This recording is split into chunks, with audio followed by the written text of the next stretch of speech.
Hey, everybody. Hello, and welcome back to the Eternal Witnesses podcast. I am, as always, your host, Mark Mara, here with your co-host, the Birdman, Michael Mapson. Say hi, Mapson. Hello. And we are your favorite podcast for everything related to constructed, modern, legacy, and vintage Magic the Gathering. So if that's something that's exciting for you, you are in the right place. And if this is something that you want to hear more of, click like, click subscribe, leave a comment, add us into your favorite podcast app, like us on YouTube. It all goes a really long way. So with that being said, we have a really exciting episode on tap today. On the heels of having Young Dingo on last week, we'll talk a little bit more about Modern at the beginning, but don't worry, Legacy stalwarts. The majority of the episode, we'll be talking about some paper events that Mapson and I played in for Legacy, as well as taking a look at the Legacy metagame as EW kind of approaches and maybe quickly creeps up on us a bit. It's time to start picking some decks, looking at the metagame if you haven't already done that yet. So we'll spend a good chunk of time doing that. But first, Mapson, let's talk about Modern. I won a challenge, so that was fun. Grixis Reanimator, the deck that when we had Dingo on last week, I wouldn't say that he dragged it necessarily, but he wasn't in love with it. So I actually, kind of as a joke, registered the deck because I knew that he would be playing the challenge right after we finished recording. And I kind of wanted to cue into him on round one with Reanimator just as a joke. And it didn't happen, but I ended up winning the challenge. So that was fun. I mean, what do you think of the Grixis deck, Maps? And if you had a chance to play it at all? I have not tried it out yet. I probably should. I don't know if you've looked at any of the modern data. It's actually got like one of the best win percentages out of everything over the past few weeks. Um, I don't know. I think kind of like we said, the deck's powerful. I definitely think it can be hated out, and people just aren't doing that yet. But it was definitely funny hearing Dingo kind of say he thought the deck was actively bad, and you being like, "It sounds right up my alley," and then just like you texted me like, "Hey, join this challenge." I was like, "Absolutely not." And then like I woke up to a text from you that's like, "I won." Yes, indeed, that did happen. So yeah, it was funny. So Dingo's obviously on West Coast time. I'm on East Coast time. So I messaged him right after the last round and said, "Hey, by the way, just won the challenge." And he kind of messaged me back and was like, "That's fine." I was like, "Hey, by the way, it's 4 a.m. Eastern. I'm going to bed right now." So fortunately, it was a Friday night. It was one of the 9 p.m. Eastern challenges. So I didn't really have anything to do the next day. So I slept in for sure. But yeah, a bit out of character for me to play Magic all night. I don't do that these days. I'm an old man, but I didn't expect to win that much. I expected to kind of go 0-2 drop and kind of kept winning. So it was a good time.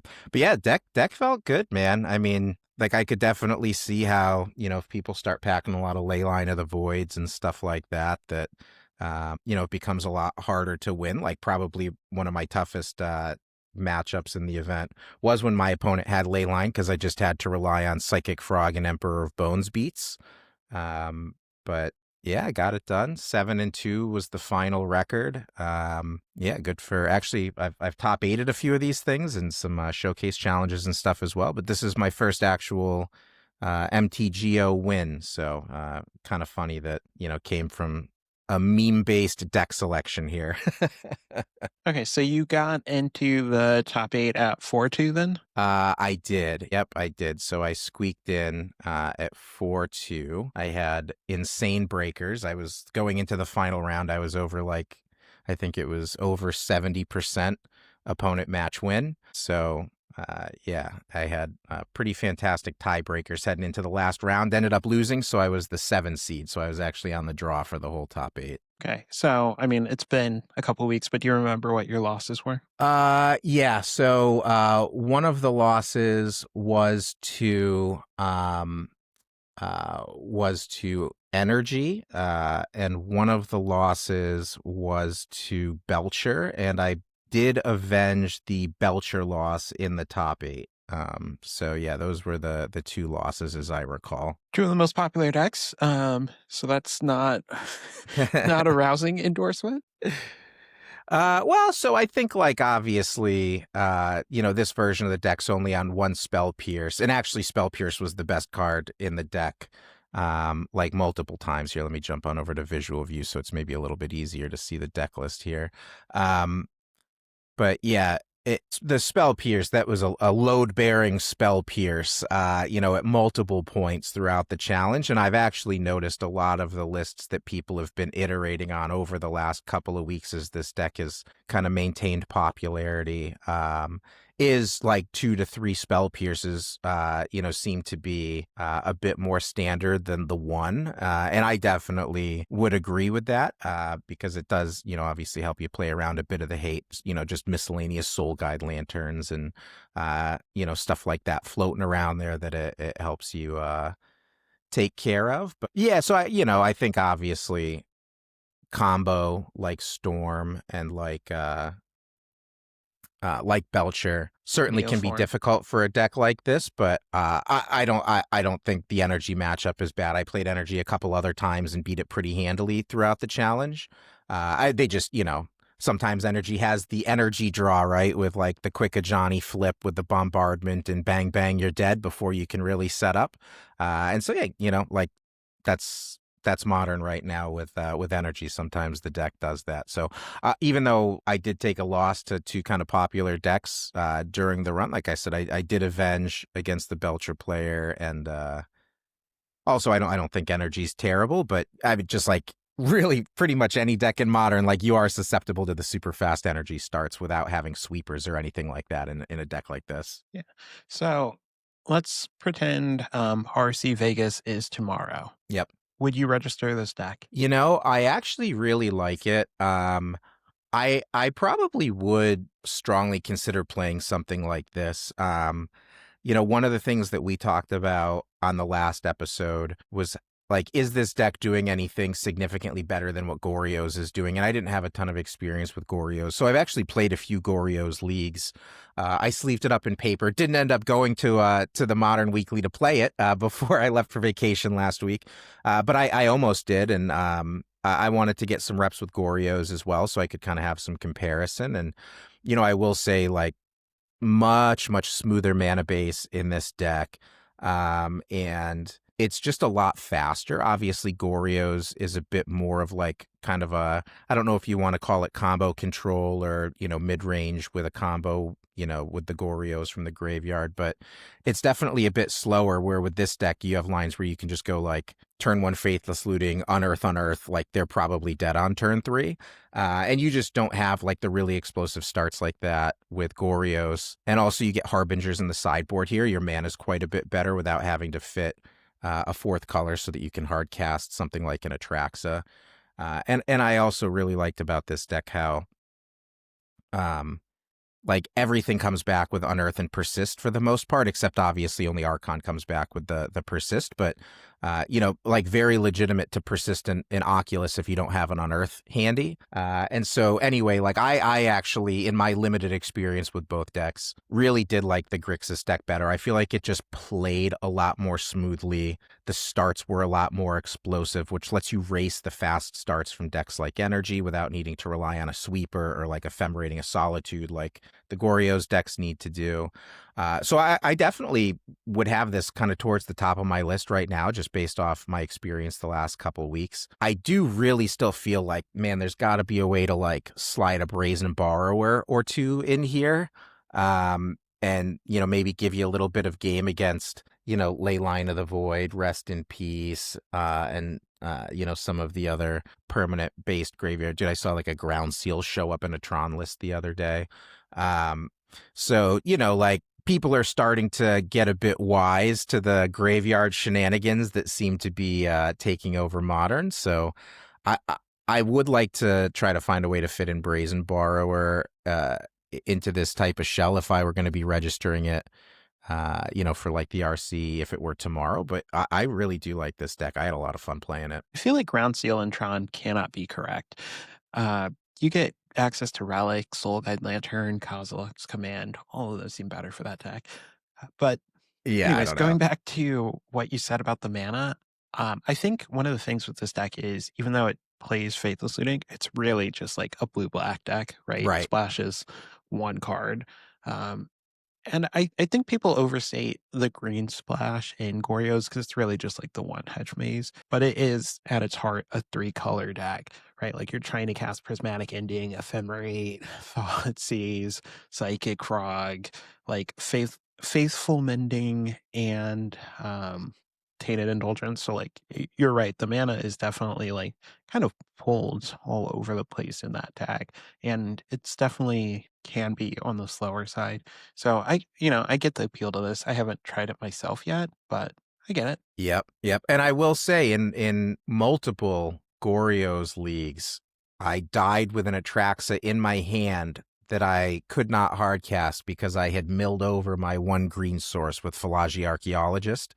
So Skill issue. even though it is only the one green source, it is in my limited experience an important green source, and kind of a bummer when you mill it over and you die with two Atraxas in your hand that you can't do anything with. So anyway, yeah, fun deck though. Definitely like it. If you're looking for something powerful, something fun, maybe shake it up if you've been playing Eldrazi or Energy, or even if you're like maybe like a Demir Murktide player and you want something that maybe smells similar but plays very differently. Yeah, this has been a very fun deck. Let's talk a bit about just kind of quickly the modern metagame, and then we'll shift to Legacy a little bit. But again, a couple of big sets of tournaments coming up in the next few months here. So the modern regional championships from this past season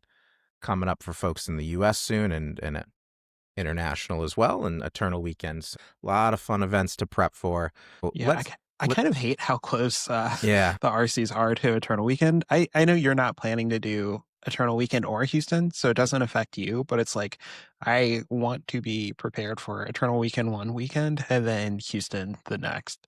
Just like two different. Yeah, that's a tough schedule for sure. Yeah, for that, I mean, that also was part of what factored into. I only have one invite for this upcoming season, so that's actually part of why I chose Vegas. Was just it's a little bit farther out in November. But for folks that have Houston on their mind, let's take a look at maybe just the first couple of rows of decks on Goldfish here. So for folks that are following along, audio only, I'll kind of read through the top 10 decks in the metagame based on the last 14 days from Goldfish, and then we can maybe do a bit of a lightning round. Just what are your thoughts? Is this a kind of deck that you would consider bringing to an RC? And if it is a deck that you're considering bringing to one of the upcoming RCs, like what might you be worried about, or what should you think about? So maybe a bit of a lightning round here. So again, the decks that we'll talk about quickly are Boros Energy, Domain Zoo, Reanimator, Eldrazi Tron, Amulet Titan, Ruby Storm Belcher, Affinity, Esper Mid, and Azorius Control sneaking in here, beating out Goryo's Vengeance for the 10th spot. So actually, it's a pretty wide open meta. You can go all the way down. The next five are Goryo's, Prowess, Murktide, Neobrand, and Black White Blink. There's a mid-range deck. So actually, even like the top 15 decks all seem pretty viable. So let's take a quick run through maps. And Boros Energy, kind of the boogeyman that's been at the top of the field for a long time. Why would somebody want to bring Energy to the regional championships? I mean, it's kind of one of those like it's the default best deck, right? It's like you said, it's very proactive. It's hard to argue against the deck that can just like consistently goldfish your opponent by turn four. Um, the downside, everybody should come prepared with a plan for this deck. Not everyone does that successfully, but everybody should have a plan to beat this deck. And it's kind of the thing where like everybody knows how to play against it. And I think it's got the Jund effect where you really have to work for a lot of your wins. But I mean, it's still obviously a good deck. People who want to consider this might also want to consider the blue-white version Dingo talked about, though. Yep. Yeah, fair enough. Yep, I would agree. And this is one of those decks. I know we talked about this phenomenon on multiple previous episodes, but like you need to be prepared to play the mirror if you bring this deck to Houston or Vegas or wherever your RC might be. Like you need to have confidence in the mirror and have a comprehensive game plan and sideboard plan because you will for sure play this mirror a bunch of times if you make a deep run. So that's something else to think about with this deck is like, yeah, it's powerful. It's like relatively linear. It can have unbelievably broken starts, but in the mirror, so can your opponent. And so you really need to make sure. I would recommend Misplaced Ginger is a Twitch streamer who plays a ton of energy, and he is incredibly skilled in the mirror. And so I would recommend maybe watching some of his gameplay videos with the Boros mirror and see if that's the kind of Magic that you might want to play 10, 12, 13 rounds of, because that's what you'd be signing up for, if you bring energy. All right, So next. ultimately, thumbs up, thumbs down. Thumbs up, thumbs down. I would say thumbs up for anybody that wants to bring it. It's at the top of the metagame for a reason. For me, it's not my cup of tea, so I'm not bringing it. But I think like it's a very safe choice, and especially for folks that maybe qualified with sealed or something like that and don't play a ton of modern. Like this is a very powerful deck with a straightforward game plan. So I would say thumbs up for anybody that wants to bring it. But again, be prepared for the mirror. What do you think, I Maps? agree. And thumbs up, thumbs down? Thumbs up. All right. Next up, Domain Zoo. So this is like Leyline of the Guild Pact, Scion of Draco. Just put out big guys, Tribal Flames for some reach at the end. Domain Zoo, thumbs up, thumbs down. Is it good? Is it bad? What do you think, Mapson? This is going to be a thumbs down for me.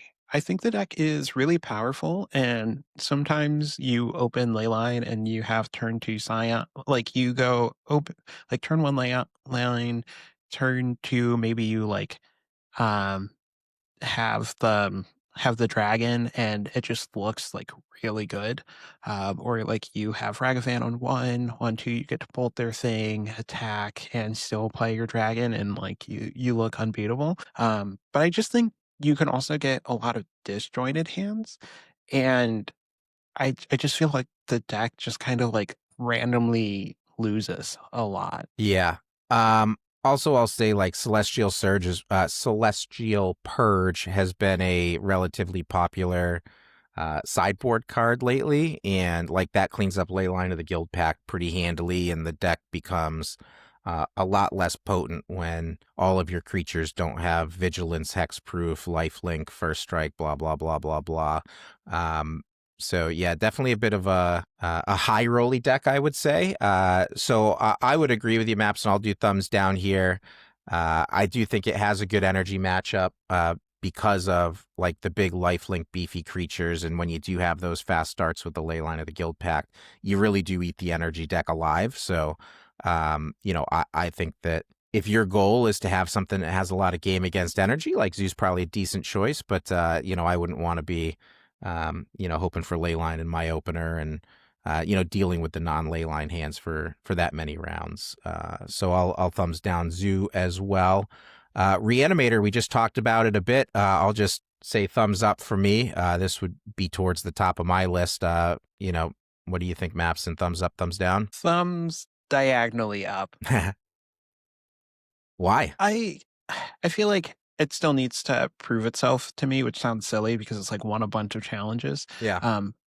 But like, so I would say tentatively thumbs up, but like I'm prepared for my answer to change between now and in the RCs. Yeah, fair enough. And for what it's worth, like I tried out a straight blue-black version with like main deck Harbingers and some Brazen Borrowers and stuff, trying to maybe take a little bit of a hint from our legacy brethren. And it was a few 3-2s. Like there were some pros, there were some cons. I definitely missed Faithless Looting, but I think to your point, like there's probably some room to refine here, whether it's a blue-black version or just continuing to streamline the Grixis shell. So yeah, I hope it continues to get better because it's pretty cool as it is already. So anyway, I'm thumbs up. Your thumbs, we'll call it thumbs medium, which by the way was not a choice, but it's a choice you made anyway. So there you go, showing off your free will for the listeners here. Eldrazi Tron next up. So this is like Thought Not Seer, Kozilek's Command, the Tron lands. Some of these are running chalices, some are not. But what are you thinking? It seems like there's a lot of Tron actually in the last couple challenges, it's been all over the top eights as well. What's your take on Tron? Yeah, I've played against Tron definitely more than usual lately. I am gonna give this a thumbs down. I think it does really powerful things sometimes, and it's, like, relatively consistent, but I also just don't think it interacts that well with anybody else. So I just like, I think you can be kind of good into the fair decks, but I think a lot of Modern has to do with combo right now, and I think you just kind of get hosed by a lot of. Fair enough. Fair enough. Um, I still like the Eldrazi aggro deck that I trophied with last month, and I took it through a league last night and started 3-0, ended 3-2, but that still felt good as well with like the Eldrazi line breaker type builds. So yeah, something to think about there. Next up, something I know near and dear to your heart, Amulet Titan. I'm going to go ahead and I will just tell you right now, thumbs down from me, just because, I mean, it's a great deck. It's hung around through like millions of bans and all the different metas. Like, obviously, it's a powerful deck. I'll tell you right now, I don't know how the current version works, and I've seen my opponents play it against me on Magic Online, and I have zero motivation to learn it on Magic Online. And so for me, that's a big tournament preparation tool.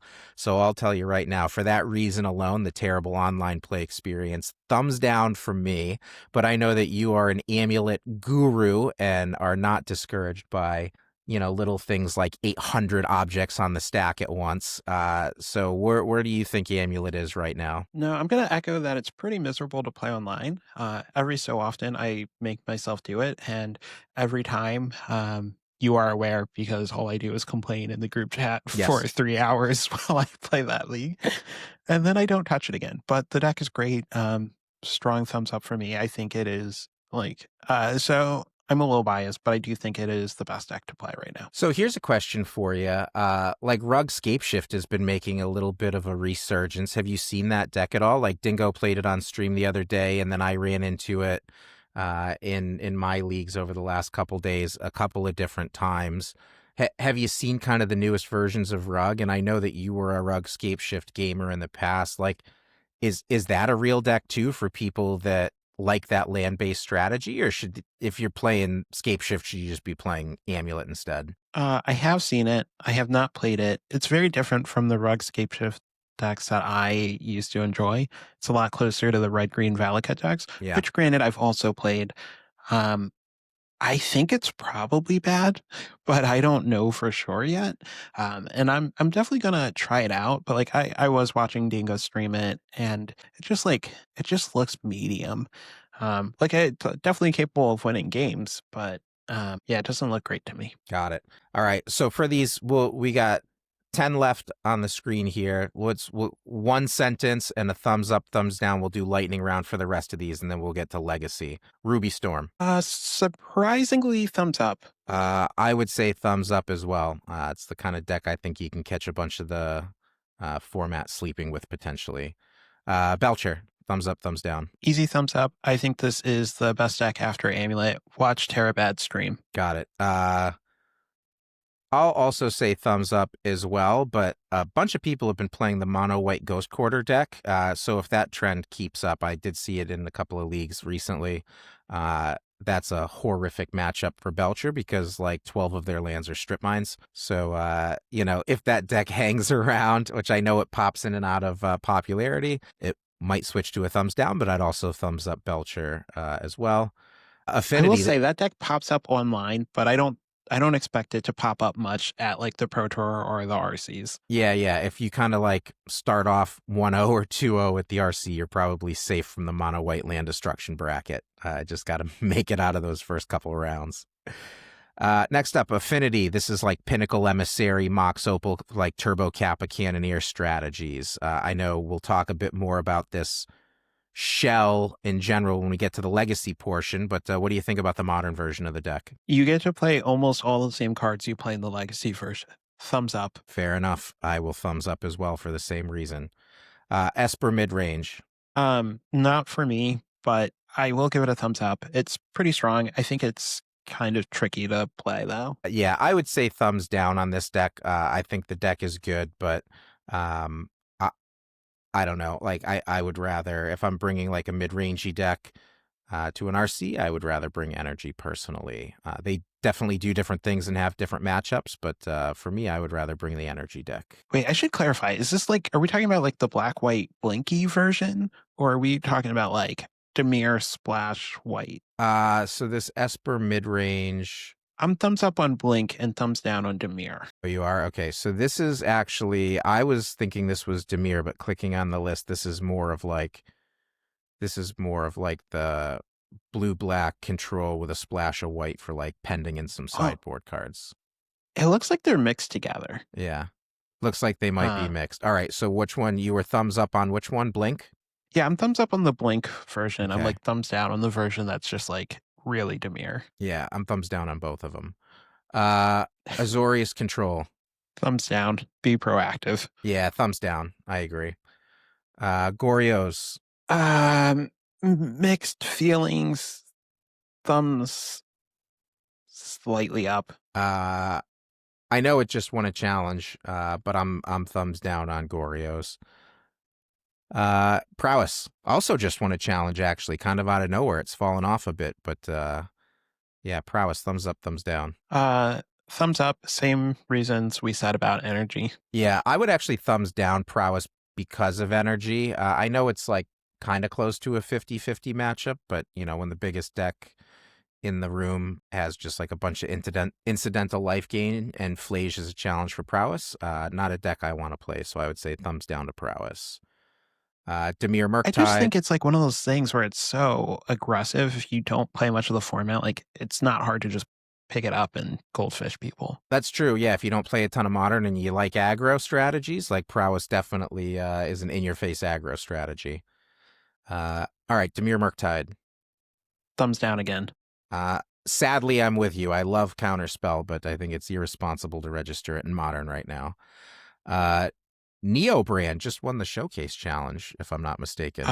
Thumbs up, but I hate you. Why? If you're playing Neo Brand, I hate you. Oh, I thought you meant me specifically. I was like, I'm sure I did something to deserve it, but I don't know what it was. But no, fair enough.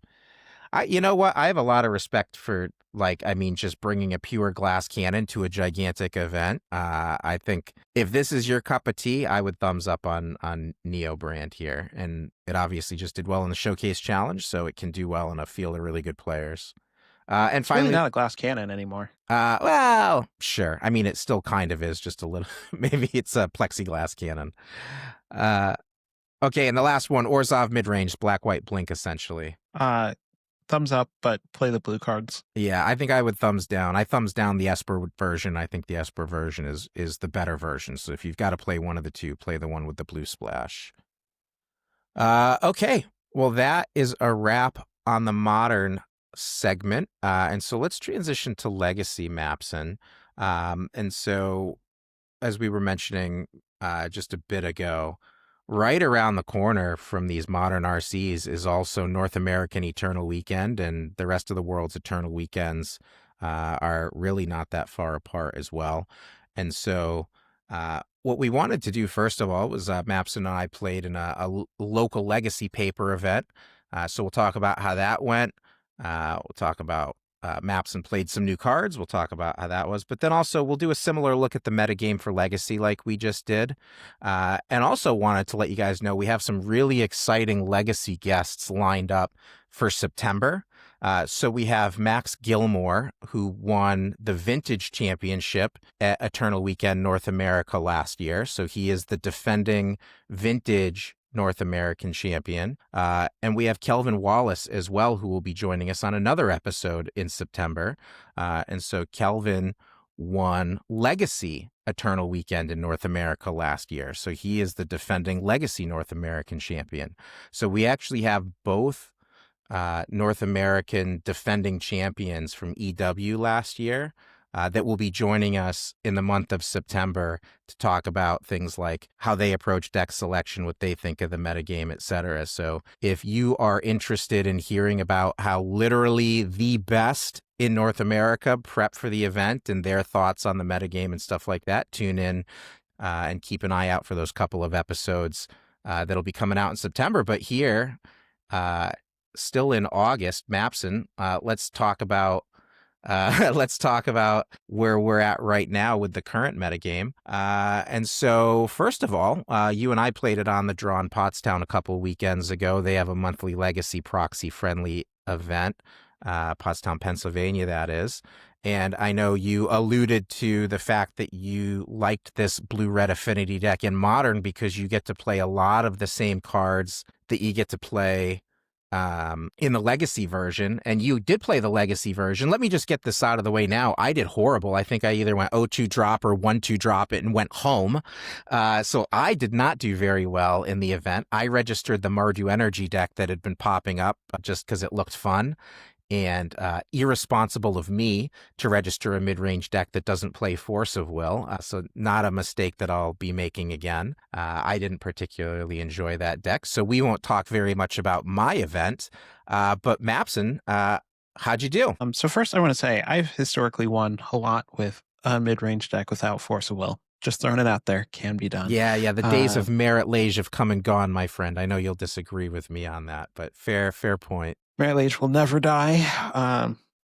Anyways, I love this deck. I've been calling it Affinity. I think most people are calling it 8 cast. I'm being stubborn because it doesn't play 8 cards that say cast, so I just like hate calling it that.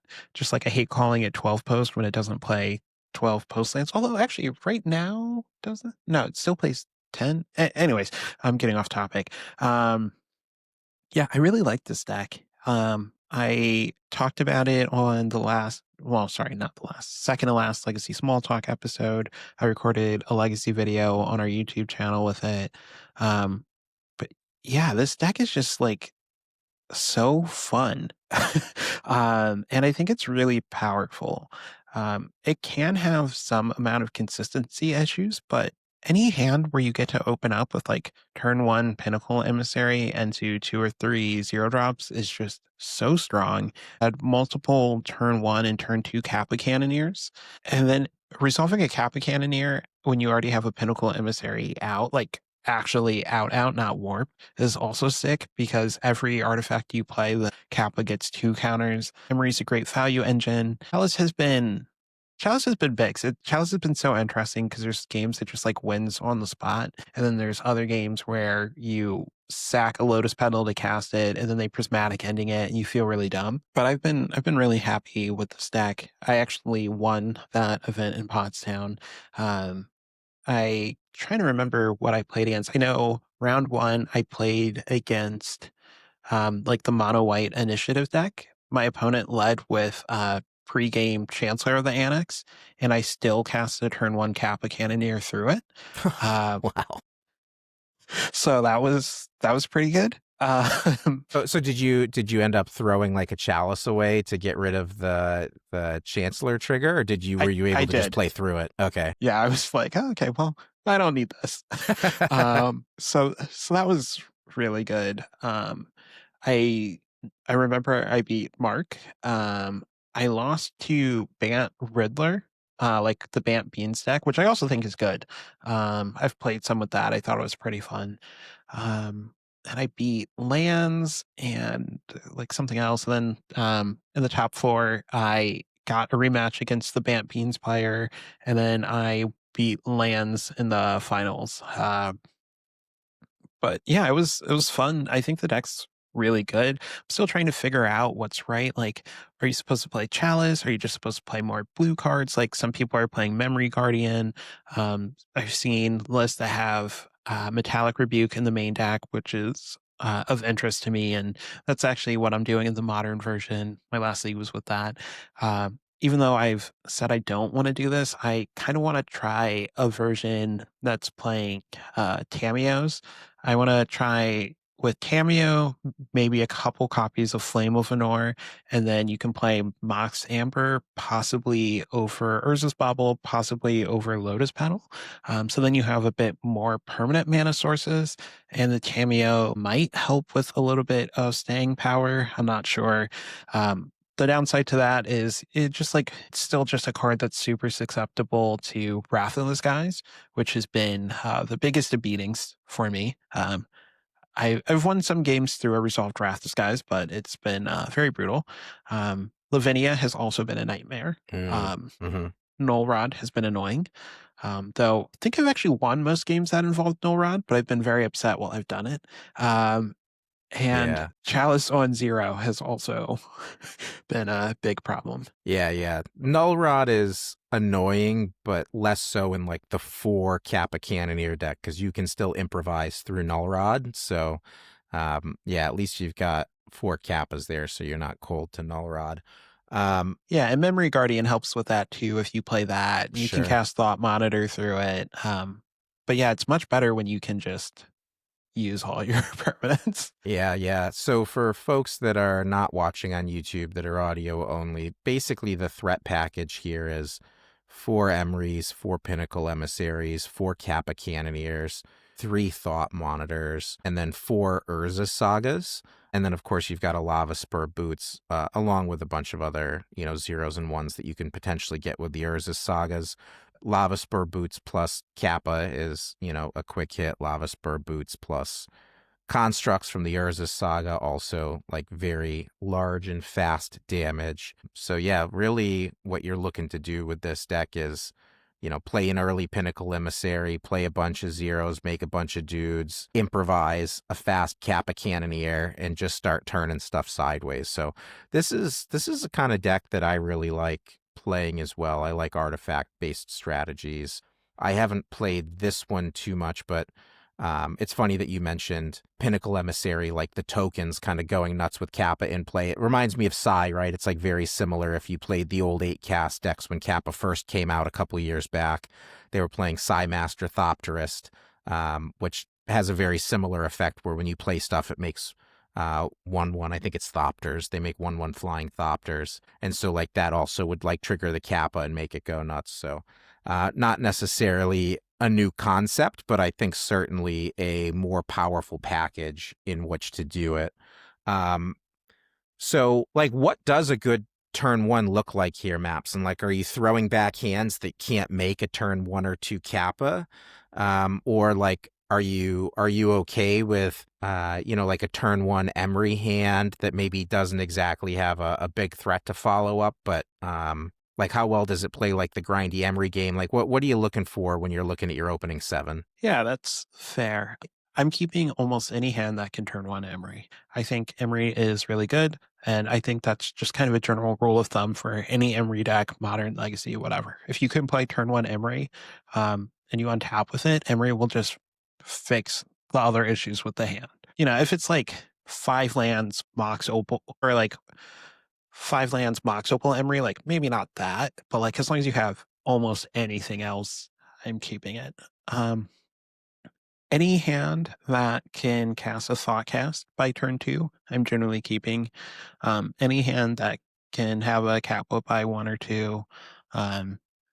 Most turn 1 Chalice hands, although I might be off Chalice, or any hand that can start making constructs on turn 2. So there's not just like one thing you're looking for. And obviously, my favorite hands are the hands where you get to warp Pinnacle Emissary into Mox Opal into something else.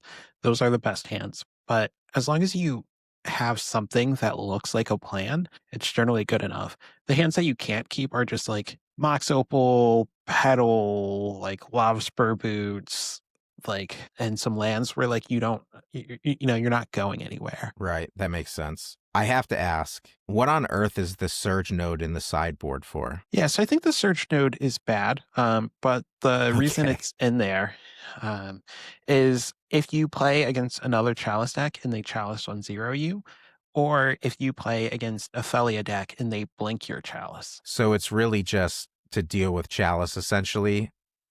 Because you can't Yeah. you can't take lore counters off of Urza's Saga. It's only charge counters, right? Like it hasn't been eroded in any way. Like you can't keep your Saga around like Hex Parasite does or anything, right? No, you don't have cool tricks like that. And if you're just trying to answer a Chalice, then Haywire Might does the same thing. I mean, the Surge Node has the upside of like you put it back to where you want it to be. But yeah, I think it's like not necessary. Got it. Yeah, so the rest of the sideboard for folks that are listening is a Haywire Might, a Graft Digger's Cage, a Pithing Needle, a Shadow Spear, 3 Dismembers, a Tormod's Crypt, 3 Force and Negations, a Flusterstorm, 2 Harbinger of the Seas, and then the surge node. I think it's a relatively straightforward sideboard, surge node aside, which is a little bit of a head scratcher for me. But maps and are there any changes that you would make to the sideboard? Or I think everything has like a uh, pretty obvious place. Dismember deals with stuff like Collector Roof and, Cage against Reanimator and stuff like that. Like, is there anything that you think you would change or any gaps that you found in this sideboard layout based on playing it? I mean, there's definitely gaps. I'm not sure what ultimately I want the list to look like. Like I said, the chalices might go, which then, depending on how you feel, like if you put metallic rebukes in the main, you maybe don't need 4 additional counter spells in the Yep. board. Um, Sometimes I found myself wanting Consign. Consign is obviously awkward with Chalice, but if Chalice is gone, then Consign gets better. Having something like Flame of Anor, which I talked about earlier, would also give you outs to Null Rod. And I think having something to do once that card actually resolves, like whether it's Flame of Anor, whether it's Into the Flood Maw, which has the upside of being way easier to cast, because Flame is honestly going to be kind of hard for you to cast through that Null Rod. But like Into the Flood Maw or Echoing Truths or Chain of Vapors, like something to deal with a Null Rod wouldn't hurt. Yeah, fair enough. And one last question I wanted to ask you. What are your thoughts on Urza's Bauble? Because I actually like Urza's Bauble better than Mishra's Bauble in this style of deck where you don't have fetch lands, so you're not like bobbling your own top card is sort of like like a poor man's scry, like is not a thing in this type of deck. I mean, Urza Saga Chapter 3 aside, but that's like, kind of a different scenario. I prefer to have information about cards in my opponent's hand. Like if I'm going to jam a Kappa, like I'd like to at least say, hey, let me look at one card. Am I about to jam this into a Force of Will? So from my perspective, in a deck that doesn't have fetch lands, which takes away the Mishra's Bauble your own library as a scry type line, I prefer Urza's Bauble because I want information from a card in hand. Curious if you've put any thought into it. I know pretty much everybody on the internet defaults to 4 Mishra's Baubles and then fill in the rest of the space with Urza's Bauble. But I'm an Urza's Bauble truther, and I need to know if you're on board with me. Yeah, so you make a valid argument. And I definitely think there's times where one or the other is better. Honestly, I was Mishra's bobbling myself a fair amount when I had like a Force of Will plus a Thought Cast in hand, and I just wanted to know if the top card of my deck was blue. So Oh, like, so yeah, you would get it in the upkeep. Yeah, fair. So 6 of one, half a dozen of the other from you then? yeah, I don't know, like it's. I could definitely see Urza's Bauble is better, but what you haven't considered is I own 8 Mishra's Baubles and I only own 1 Urza's Bauble. So Well, that's a problem a magic marker can fix for you very quickly. Just bring it on over. I'll take care of it for you. Um, but yeah, I mean, I played, I mean, years ago, but I played a lot of the kind of nonsense Hull Breacher, Echo of Eons, stompy style deck where I much preferred Urza's Bauble in that deck because that's like an all-in style of deck. And there were times where, you crack Bauble, you're ready to go. You crack Bauble and you see Force of Will, and you're like, actually, I'm just going to go ahead and pass the turn, which you don't get with Mishra's Bauble. So a little bit different of a style of deck, but at least something to consider there.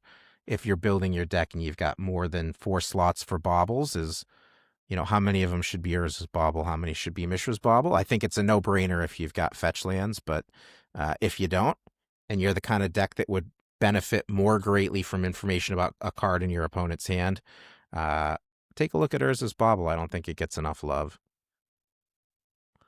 All right, let's take a look here. Let me filter this to the last 14 days. We'll jump on over to Goldfish and we'll do similar to what we just did for Modern. We'll take a look through at the top.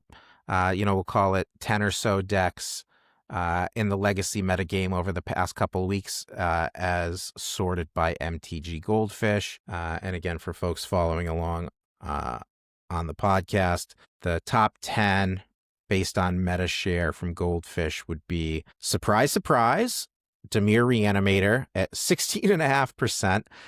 Is it Delver? 8.6%. So tempo the top two decks in one way or another, with over 25% of the metagame essentially between blue black and blue red. Stompy clocks in at 7.5%. That's red Stompy. Mystic Forge, 6%. The true love of my life there, fourth place. Dimir Tempo, 6%. So yeah, look at that. 3 of the top 5 decks, Dimir Reanimator, Is It Delver, Dimir Tempo. So it's like over 30% of the metagame is blue-black or blue-red. Oops All Spells, about 5.5%. Red Eldrazi, 4.5%. Sneak, about 4%. Painter, 2.5%. And then for some reason, this Ocelot Pride mid-range deck, about 2.5% over the last couple of weeks. I've got to imagine that's just people being like, that's a weird deck, let me try it out, because I did not enjoy it, but maybe some other people do. But anyway, those are sort of the top 10 decks in Legacy, according to the Goldfish metagame over the last 2 weeks. So similar, Mapson, couple of thoughts on each deck, and then a thumbs up or a thumbs down if this is the kind of deck you would consider for Eternal Weekends. So Dimir Reanimator, the boogeyman of the format. It's that Daze, Force of Will, Wasteland, Delverish shell with entombs and reanimates, so that you can just windmill slam Atraxa when your opponent least expect it, and protect it with all your free magic. Very powerful strategy. Obviously the best deck. Would you bring it to EW? I mean, I would give it a thumbs up for the listener and a thumbs down for myself. I don't know what it is. I just do not enjoy this deck at all. I've tried playing it. I'll probably make myself play at least one more league before Eternal Weekend, just because I haven't played it in a while. And, things change, people change, tastes change. But every time I play this deck, I'm just like miserable. Win, lose, I'm just like not enjoying it. And I just don't want to put myself through a weekend of not enjoying myself. And honestly, it might be a very short event for me if I'm just like not putting in the effort because I'm not enjoying it, right? And I just like 3 drop, not because the deck's bad, but just because I'm just like kind of being careless. Yep. Same for me. Thumbs up for listeners if you really like this deck. If this is your style, it's the best deck. I mean, it's kind of in a tier of its own at this point. I'll say the same thing about this. I think the same thing that I said about Energy in the Modern segment applies. Be prepared to play the mirror.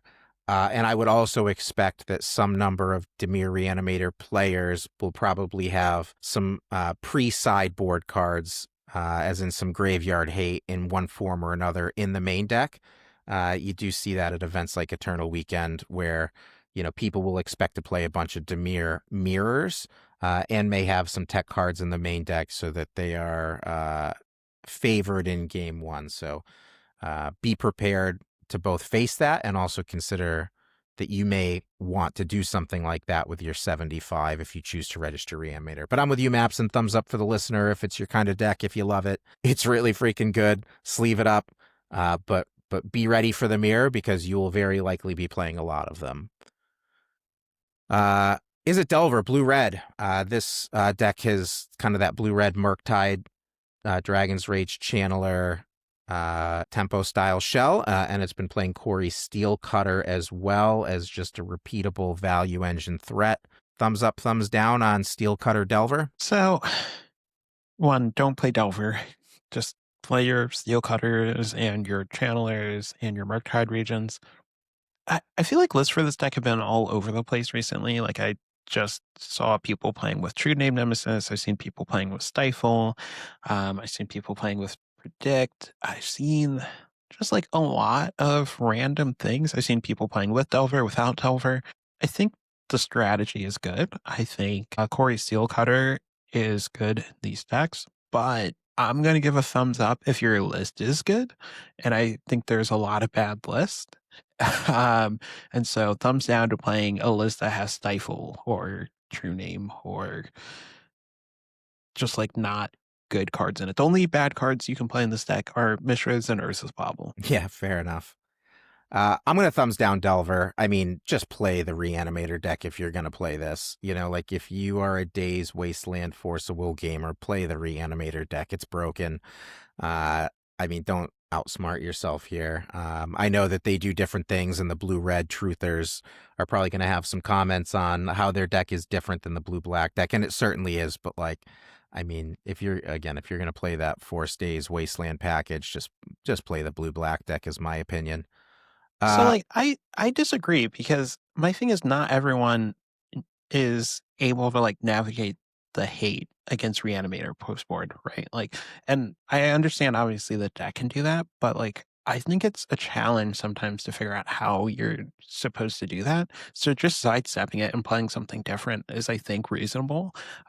And my understanding is these other tempo decks are supposed to be favored in the Reanimator. That's fair, but this isn't like the, Black Red or Mardu Reanimator decks of old where if your graveyard was offline, your deck was offline. Like a lot of these Dimir Reanimator decks are really just playing like Atraxa, Archon, Entomb Reanimate as the Reanimate package. And, they're bringing in things like Barrow-Goyf out of the sideboard in games 2 and 3 so that they can kind of play above ground and not need the graveyard as much in games 2 and 3. Now, like I said, you got to be ready for hate. You got to have a plan for the mirror. And if that's not something that you want to do, but you still want to play Days and Force and Wasteland, sure, like play Blue Red Delver, I guess. But I don't know. I still think like if you're gonna play those cards, just play the blue black deck. And it's not like the old Reanimator decks where you're stone cold to hate in games 2 and 3, and you just need to get your one Serenity off, and you've got your one turn window to win. It's not like that. Like they can play like mid-rangey and tempo-y decks as well, even with the graveyard offline. So I hear you, but I just think like, I don't know, just play the Dimir deck if you're going to play a Delver style shell. Red Stompy, Red Prison, whatever you want to call it. More another Goyf deck. This one has Pyrogoyf, but Pyrogoyf, Blood Moons, Magus of the Moons, Chalices, One Rings, uh, seems to do pretty well against the blue black and blue red style shells. What are your thoughts on Stompy Mapson? I don't know what my thoughts on this deck are. Yeah, I think it's a good deck for a long tournament. The fact that you just win some number of games by going, okay, turn one chalice or okay, turn one blood moon. Like I think getting so many free wins means your deck can only ever be so bad. I don't actually think it's great into Reanimator. So I do think if you're going to play this deck, make sure you're prepared, whether that's playing main deck unlicensed Hearst or making sure you have enough stuff in your sideboard. But yeah, I mean, if this is the kind of deck you like to play, if this is going to spark joy, I can definitely give a thumbs up to this. Yeah. And correct me if I'm wrong, but I think a lot of the blue black Reanimator decks are off of Animate Dead at this point or are playing a minimal number of copies. Is that right? Is like Reanimate's Yeah, pretty I much think the it's only usually one to reanimation. two. Yeah, so Chalice on one goes a long way against the blue black deck here as well. Obviously, they've got Brazen Borrower, and I'm sure some ways from the sideboard to deal with it too. But you do get some time with a Chalice on one if you can get it to resolve. Uh, I would thumbs up Red Stompy. I think you get. I like to call it cheese equity.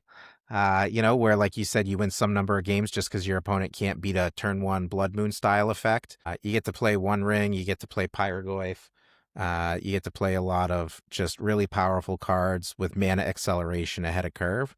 And this is also definitely the type of deck that I like to play at a long tournament where, yes, you can get some long and grindy games and you do have to put some brain power in, but you also get some fast ones where you can have a snack between rounds and get a bottle of water and maybe pick up some snacks for your friends that did not make as wise of a deck selection choice and they're stuck to their table.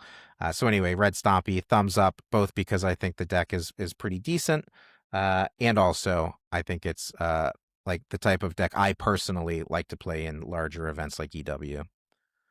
Uh, Next up is the deck that I probably would actually be playing if I was doing EW this year, Mystic Forge. I know we've both been playing this deck on and off lately. I don't think we need to spend a ton of time giving my thoughts on it. I think it's good and it's awesome, and there's a bunch of different and interesting ways to build it with Tezzeret. I would thumbs up Mystic Forge, and I think it's definitely a viable choice. What are your thoughts, Mapson? One, um, I just realized our goldfish is in a different order, which is really weird. I'm on the 14 Um, day. I'm on for yeah, like the last 2 weeks. so am I. For me, this is actually the number two deck. Really? And is it Dover is number five. So That's crazy. Hold on, let me I don't refresh know here. what's up with that. No, same thing. All right. Well, I'm gonna blame you. I don't know why, but I'm just gonna blame you. But according to No, my I think screen, it's 6% of the meta in fourth place. yeah. Now mine matches you. Mine was showing me the 30 days, even though it was saying 14. Anyways, Ooh, tricky. how do I feel about this deck? Easy thumbs up. I think the deck is really good. One of the best things to be doing. I think it's pretty fun, though also kind of miserable at the same time, trying to just keep track of everything on the board state. But if you own Grim Monolith, you probably like this kind of deck. So that's not a concern for you. And the deck's, I mean, it's really good. New Tezzeret is really good. People are definitely going to come prepared for you. This and Reanimator are the two decks people are going to pack the most hate for.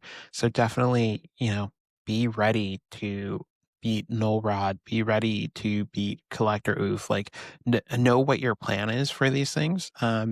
Get some reps in, but yeah, this deck's great. Yep, I'm with you. Play it. All right, next up, Dimir Tempo, 6%. So very similar to the Dimir Reanimator deck, but instead of playing Reanimates and Entombs and an Atraxa, it's playing stuff like Nethergoyf, Orcish Bowmasters, main deck Barragoyf, a couple of Kaitos.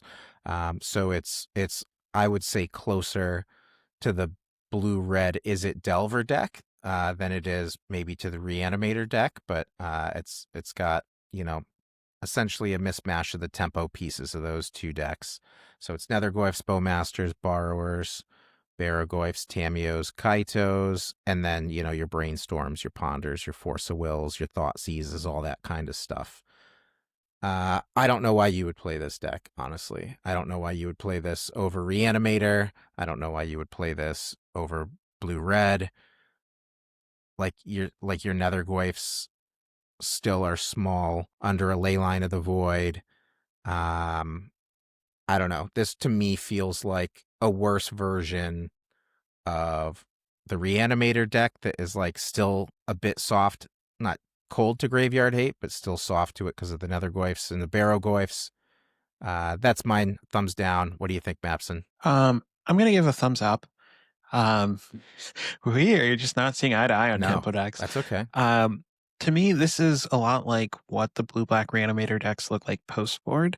And my understanding with this archetype is that, again, it's meant to be favored into Dimir Reanimator, and it might be slightly not as good against other things.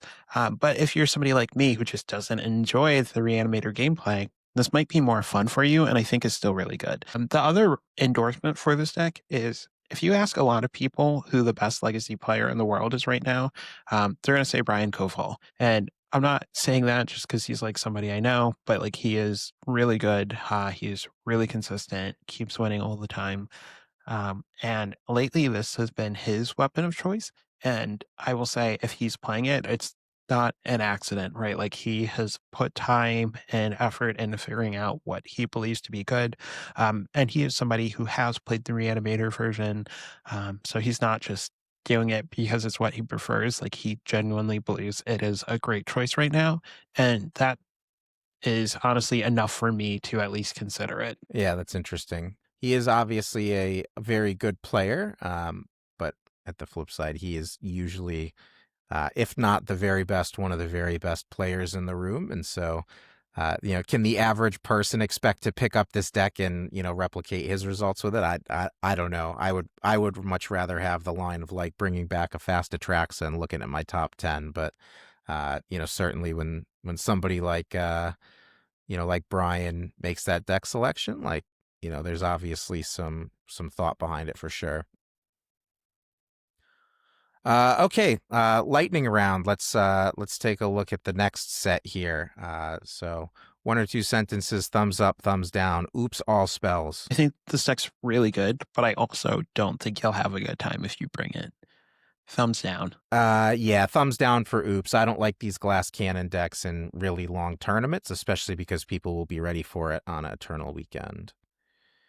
Eldrazi aggro. In this case, it's the red Eldrazi deck, but I think there's also a colorless variant like Eldrazi aggro and General Mapson. This is a hard one. I think I feel slightly positive on this deck. It's another one where just being strong and proactive, I think, takes you a long way.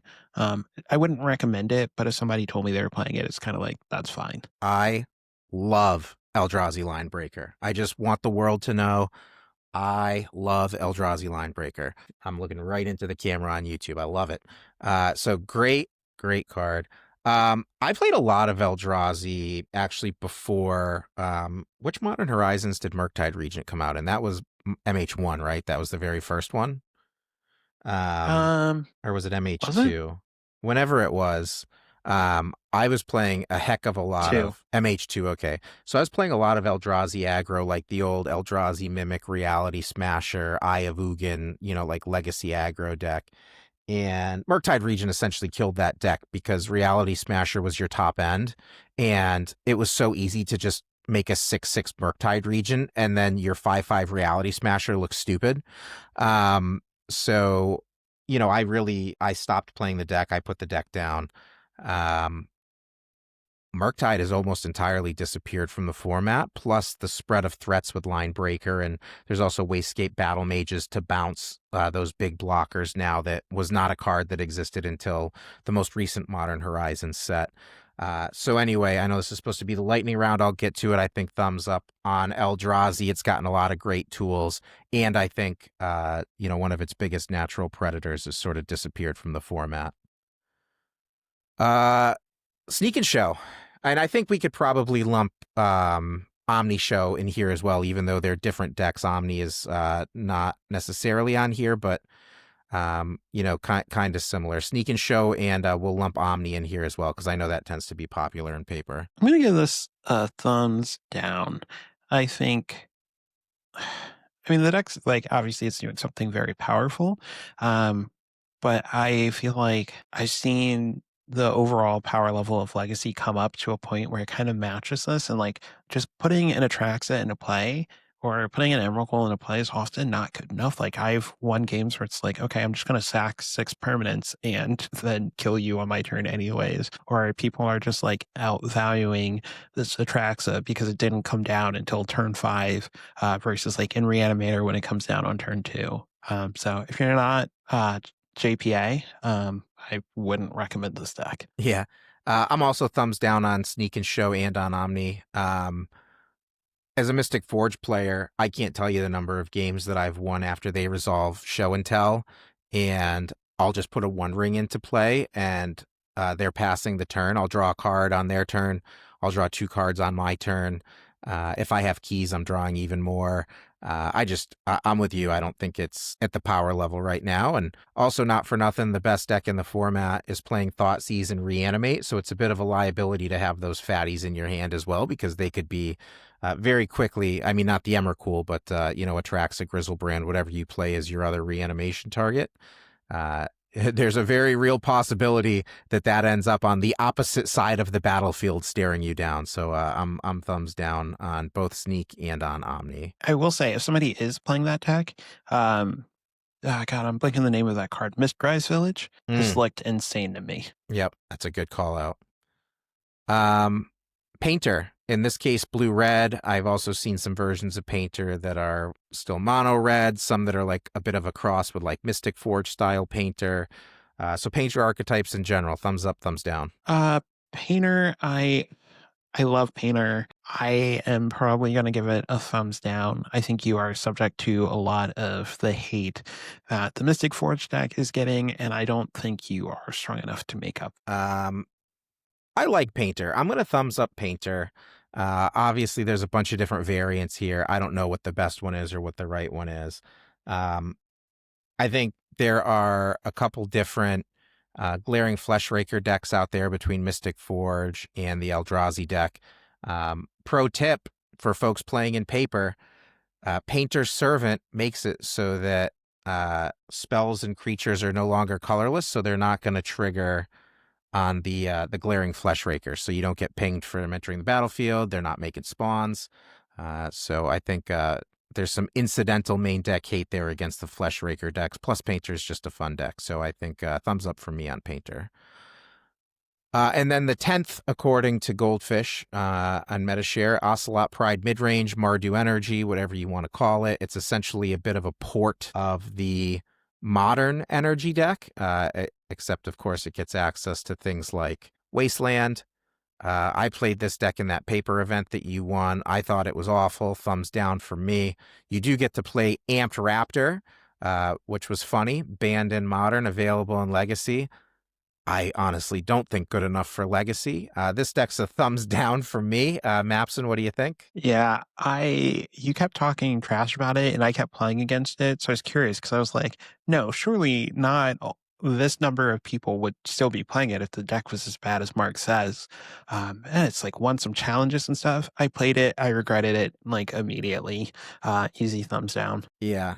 I think maybe if you're a god with Cabal Therapy, perhaps the success of this deck hinges on how good of a Cabal Therapy gamer you are. And certainly I'm not up to the task. I'll tell you that much. Not the deck for me.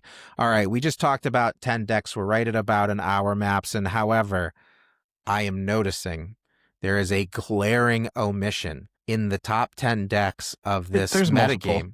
I honestly think we should do the next five and we'll just Yeah. limit it even more. I was going to say there are no Nadus that have made an appearance in the top 10. I was going to ask, are there any other decks that you want to talk about? But let's just do the next five then.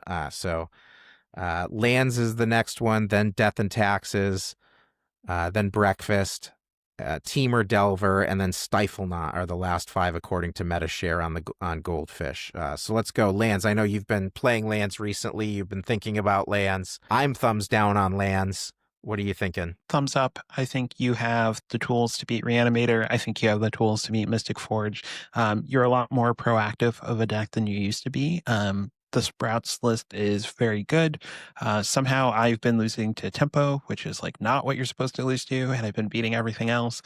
So I'm going to probably keep chugging away at it. I think the deck's good. Yeah, I mean, obviously, in paper, if you've invested in Tabernacles and Mox Diamonds and this is your deck, it's not like, I think that you're throwing away your tournament by registering it. If Lands is your deck, go in and play Lands. I'm sure it will be fine. The metagame spread seems to be pretty reasonable against the top decks. I will repeat what I said in our text message thread. Everything beats a 2020 in Magic nowadays.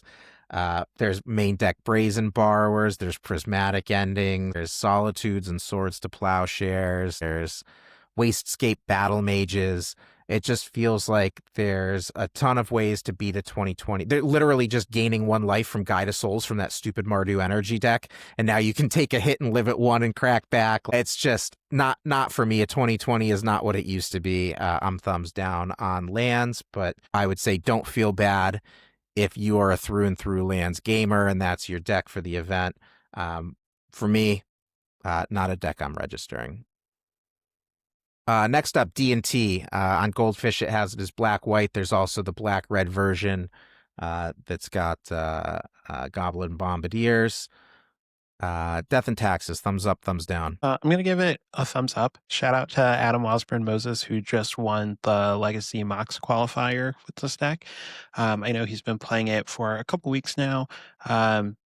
Him and Actually Cloud have been talking about the deck being really favored against Reanimator. I will say, Wasmo was saying don't play this deck at Eternal Weekend because in paper, when people are playing a more widespread variety of things, it can be hard to make it out of the early rounds because your deck is pretty bad against random nonsense. So if you don't have experience playing the deck, I wouldn't pick it up for this event. But if you have experience with the deck, thumbs up. Some of my most frustrating Magic losses of my Magic career have been against XJ Cloud. Well, he's been playing Death and Taxes both online and in paper.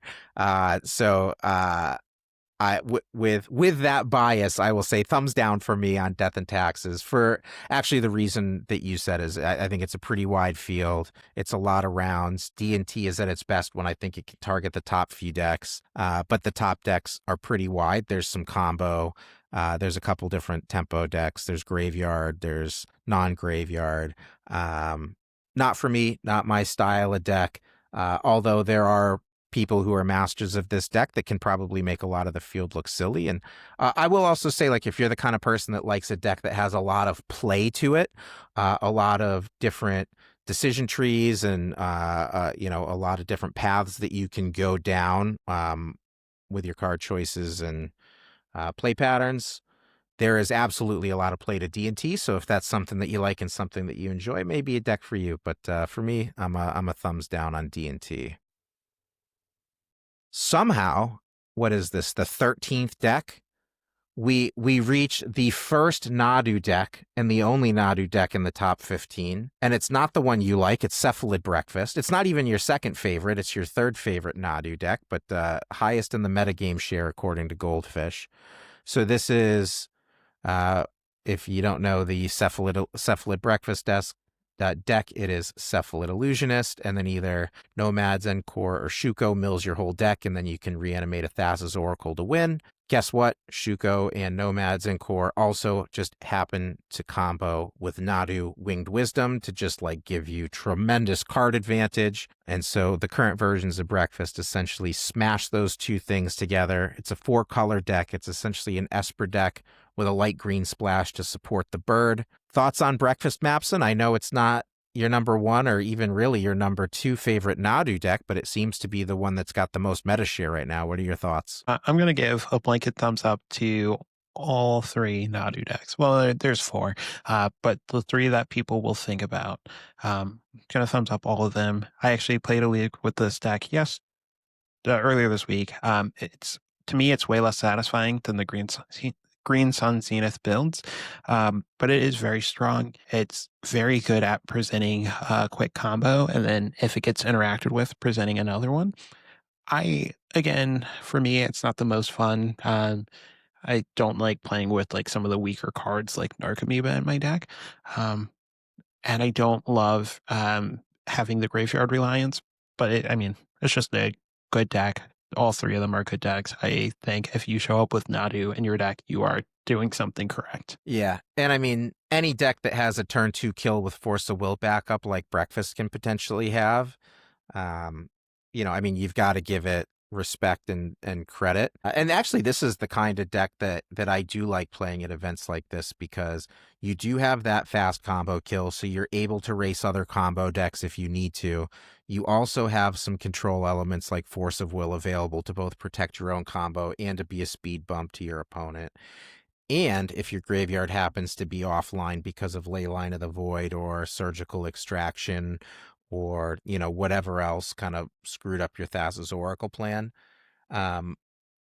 you can reasonably just play as a Nadu deck. It's certainly not as good as the dedicated Nadu mid-range decks, but in that scenario where your opponent has dedicated a significant amount of their sideboard plan to shutting your graveyard off, you can just put a bunch of cards in your hand with the bird and start turning it sideways. So this is actually probably, I'm going to give a thumbs up to the Nadu decks as well. I think all 3 of them are worth playing and are worth considering for EW, Breakfast and the Bant mid-range version and the Gaia's Cradle version.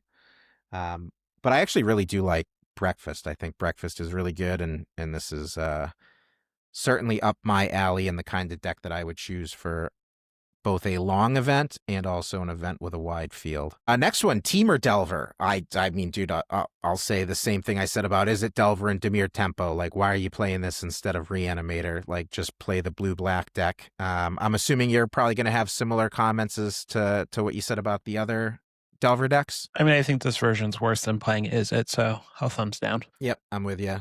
I don't think Questing Druid does enough to, make you want to play this deck. And then the last one here, Stifle Knot, blue-white. There's some interesting Stifle Knot technology. Sometimes you see things like Curie, Emergent Intelligence show up. This list on Goldfish doesn't have it. It's just got Null Drifters and Dreadnoughts that you're cheesing along with Tamiyo just because Tamiyo is insane. Torpor Orb is just, main deck Torpor Orbs are just good against some amount of the format. Dress Down's really good against the Urza Saga decks. So the things that make your Dreadnoughts and Null Drifters insane actually have some decent value against some of the other decks in the format. But from my opinion, Dreadnought, it's man, you jump through all these hoops to put a Dreadnought into play and you pass the turn and a little prismatic ending just cleans it right up. That's always been my hang up with this deck. is that you go through all this work and it's just so easy to answer the dreadnought. Shatter effects do it, so like wear tears and abrades, prismatic ending, swords to plowshares, solitude. Like it suffers from the creature hate, it suffers from the artifact hate. It actually even suffers from enchantment hate, because if your opponent manages to like use a disenchant effect on the dress down while the dreadnought's on the stack, you feel stupid. So anyway, it's a cool deck. I own dreadnoughts. I look for excuses to play this deck because, end step, dress down, pass to me, put 3 dreadnoughts in play is sick. But that doesn't happen a lot, and I think you're a lot more likely to, just have your thing prismatic ending or whatever, and then you're sad.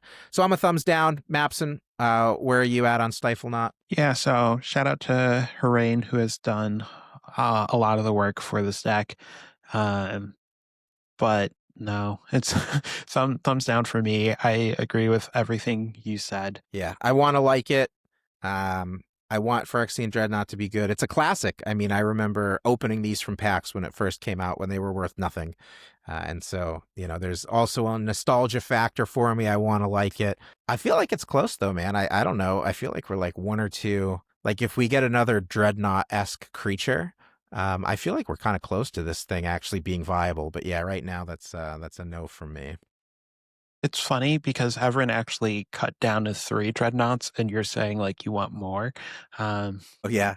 Well, I guess like you can look at it either way, right? Like if they're so easily answered that they can be a liability, you either want fewer of them or you want to overload your opponent's like answers, right? And then you want like even more of them.